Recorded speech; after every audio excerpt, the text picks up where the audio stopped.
কখনো কি ভেবে দেখেছেন উর্বর জমিতে ঘেরা একটি দেশের মানুষ না খেয়ে মরতে পারে কিভাবে? ধান গমে ভরা মাঠের মাঝেই যখন শিশুদের কান্না থেমে যায়, তখন আসলে দোষটা কার? রাষ্ট্রের নীতির ভুল কি লাখো মানুষের জীবনের মূল্য দিতে পারে?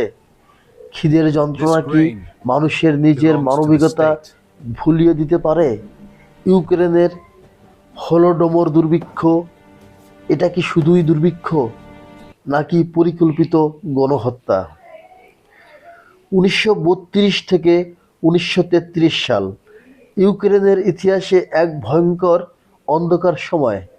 চারদিকে উর্বর জমি, ফসলের মাঠ, কিন্তু সেই মাঠের মানুষগুলো ধীরে ধীরে মৃত্যুর দিকে এগিয়ে যাচ্ছিল। হলোডোমর দুর্ভিক্ষ লক্ষ লক্ষ মানুষ শুধুমাত্র খাবারের অভাবে নয়, বরং রাষ্ট্রের কঠোর নীতির কারণে অনাহারে মারা যায়। ঘরে খাবার থাকা সত্ত্বেও তা কেড়ে নেওয়া হয়েছিল।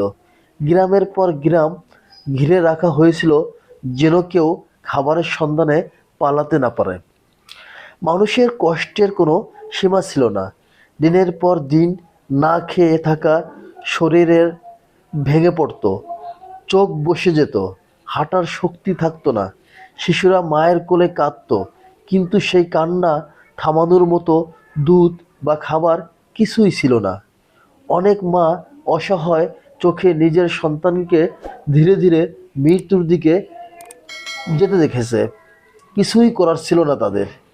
খিদের সঙ্গে সঙ্গে নেমে এসেছিল অসুখ, বিসুখ, অপুষ্টির কারণে শরীরের রোগ প্রতিরোধ ক্ষমতা নষ্ট হয়ে যায়। সাধারণ জ্বর, ডায়রিয়া, সংক্রমণ সব কিছুই প্রাণঘাতী হয়ে উঠেছিল।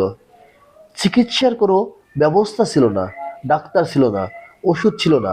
হাসপাতাল নামের জায়গাগুলো ছিল মৃত্যুর অপেক্ষা কক্ষ। গরিব ও অসহায় মানুষগুলো জানতো অসুখ মানেই প্রায় নিশ্চিত মৃত্যু। কাপড় চোপড়ের অভাব ছিল আরেকটি ভয়ঙ্কর বাস্তবতা। শীতের রাতে কাঁপতে কাঁপতে মানুষ ঘুমাতো। অনেকের শরীরে ছিল ছেঁড়া কাপড় বা কিছুই না। শিশুদের গায়ে কাপড় না থাকায় তারা আরও দ্রুত অসুস্থ হয়ে পড়ত। সমাজের কাঠামো ভেঙে পড়েছিল। শিক্ষা, চিকিৎসা, মানবিক সহায়তা সব কিছুই হারিয়ে গিয়েছিল। সবচেয়ে হৃদয় বিদারক ছিল মানুষের মানসিক ভাঙন। প্রতিবেশী আর প্রতিবেশীর মতো থাকেনি, কারণ সবাই নিজ নিজ বেঁচে থাকার লড়াইয়ে বন্দী ছিল।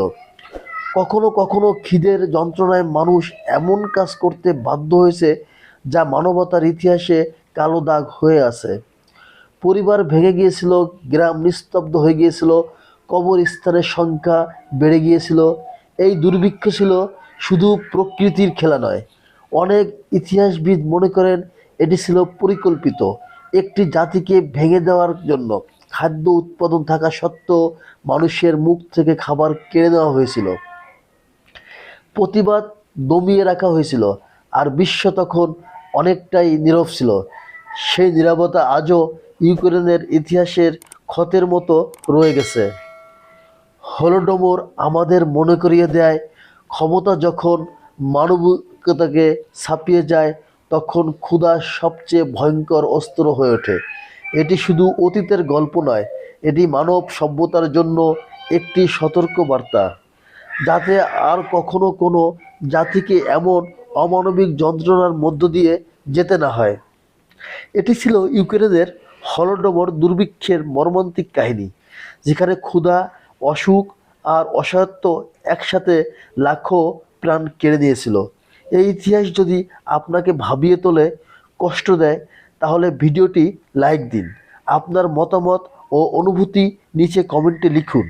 আর এমন আরও বাস্তব ও ইতিহাসভিত্তিক গল্প জানতে আমাদের চ্যানেলটি সাবস্ক্রাইব করতে ভুলবেন না। ধন্যবাদ।